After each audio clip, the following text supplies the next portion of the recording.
Assalomu alaykum. Hop. Endi bugungi darsimizda sizlar bilan ixtiyoriy chatga qanday bir xabar qo'yib yuborishni ko'ramiz. Hop. Yana xuddi shunday yozamiz. Yana o'sha kichik belgisini qo'yib, endi nima deymiz? Yana o'sha bot o'zgaruvchisi bot nokta hop message handler. Endi nima deymiz? Endi content types hop, kelinglar bundan oldin o'sha komandalar bilan ozgina ishlaymiz. Commands hop, list ko'rinishda endi bir nechta byurolar yozib beramiz. Masalan, help Google endi nima qoldi? Yana o'zbekchalarni ham yozib beramiz. Yordam.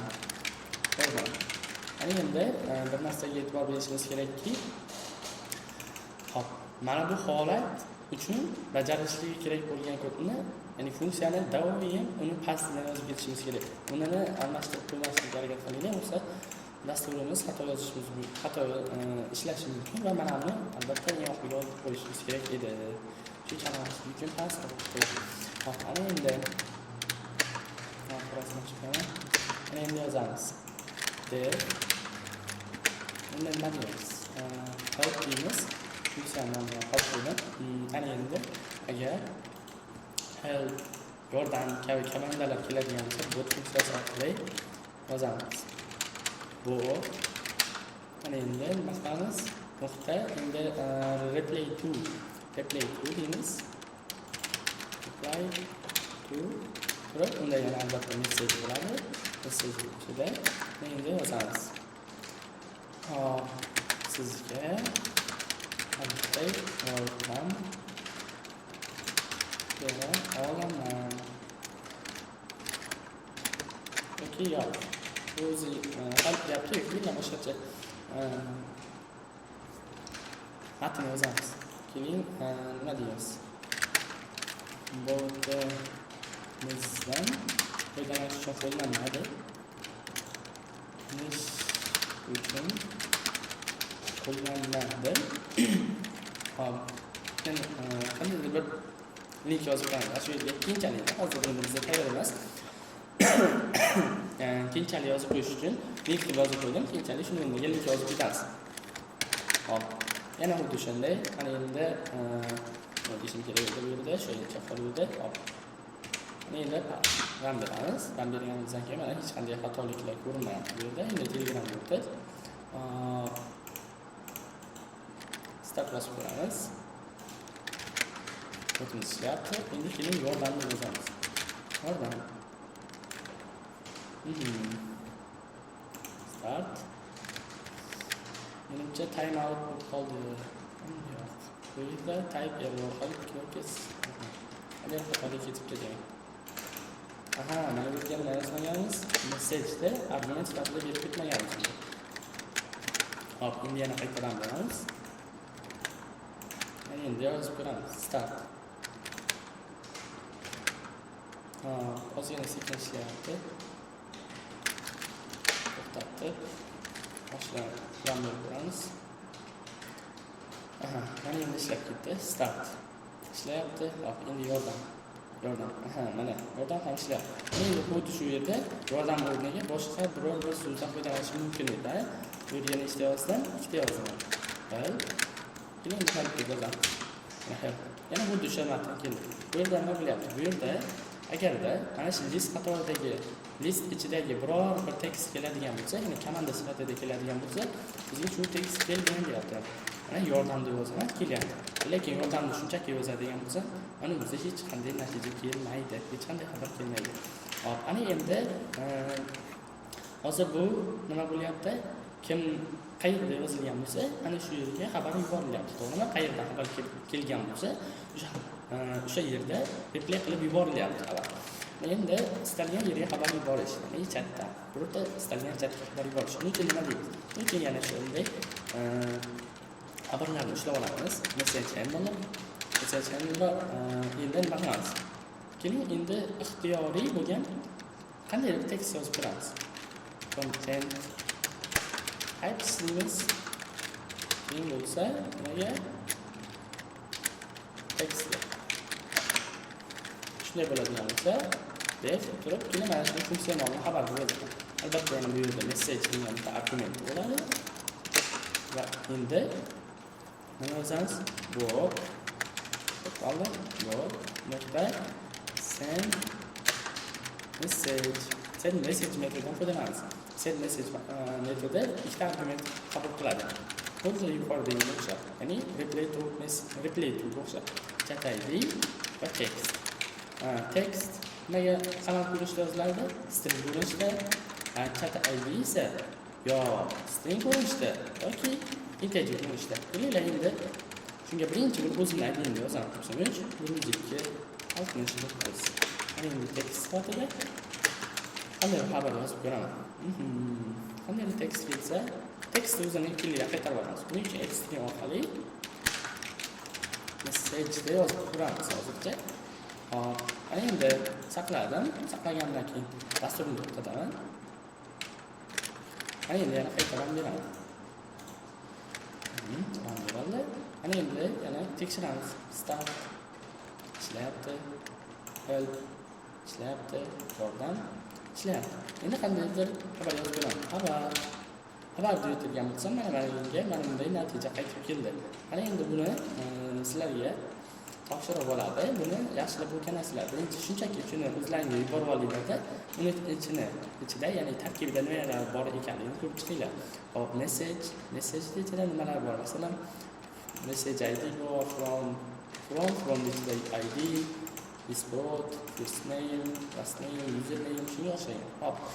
Demak, ko'rib chiqamiz. Demak, bizga kerakli nima bor edi? Keyin start yozib ko'ramiz hozir. Startga javob kelyapti. Mana startdan boshqa nima bor? Masalan, flash qo'yib xabar desak, bizga mana xabar degan tekst keldi. Mana endi z message ichida tekst bo'lishi kerak edi desam, keling yana shuni yuborib ko'ramiz.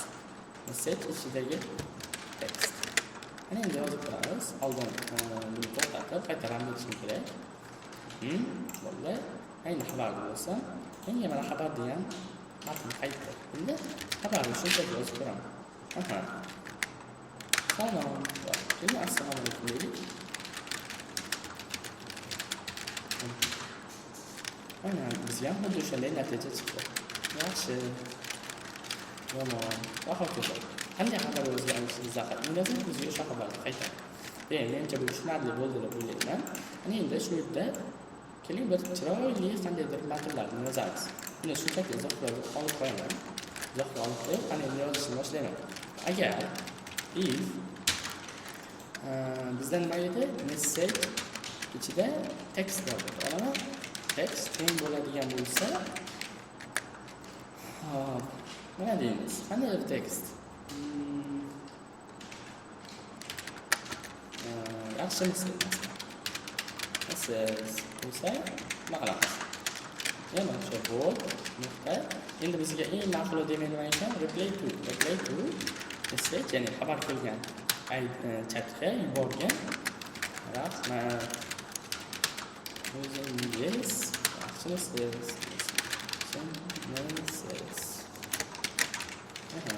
Hop, kelinglar shu natijani ko'ramiz. To'xtataman dasturni. Ana endi qaytadan yordam beraman. Berdim. Ana endi ko'ramiz. Xabar. To'g'ri, bizda xabar degan komanda yo'q edi. Forga chiqib, bizda nima bor edi? Yordamlarda. Nimagadir sekin ishlayapti. Bu endi internetga ham bog'liq. Agar internetimiz yaxshi ishlasa, kodimiz ham yaxshi tez ishlaydi. Ana endi nima deb yozdik? Agar xabarimiz yaxshimizga teng bo'ladigan bo'lsa, mana bu tekstni yuborgan deyapmiz. To'g'ri? Keyin shuni ko'ramiz.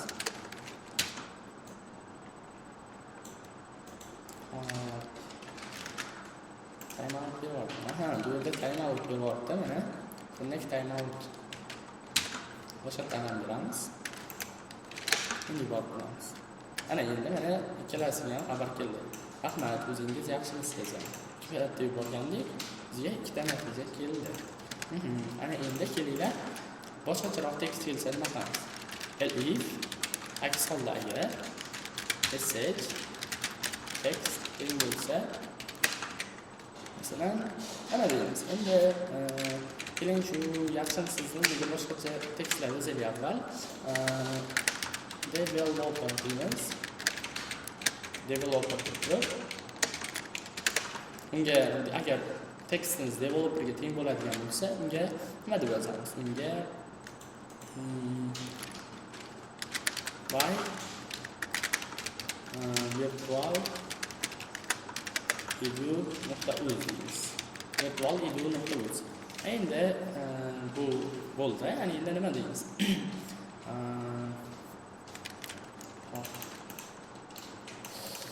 O'zi qanday tekst kerak? Qanday tekst? Masalan,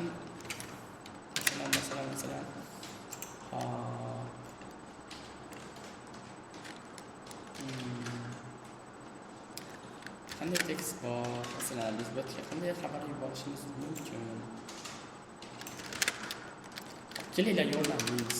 Yordam keladigan bo'lsa, bu orqali yana bu nokta reply to endi yozamiz. Yana xuddi shunday message oladi bu. Message va yordam uchun nima deymiz? Ma'lumot uchun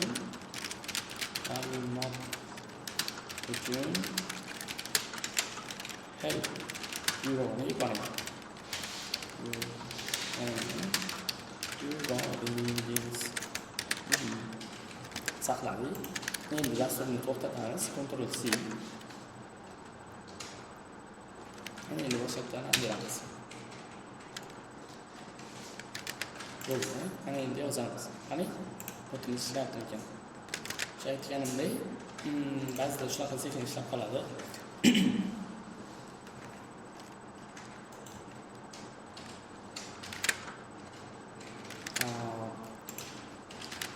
Qolgan bu yana time out beryapti. Yana boshqadan beramiz. Ana endi bizga ikkalasidan xabar keldi. Keling endi bunga darda tezda boraylik, yana to'xtatamiz. Developer. Mana by virtual edu.uz. Hop, endi nima? Yordam. Ma'lumot uchun help buyrug'ini yuboring. Mana. Keyin botimiz ishlayapti, ajoyib. Keyingi videolarda keyingi bir nimalarni ko'rishlikda davom etamiz. Bizdan uzoqlashmang. Salomat bo'ling.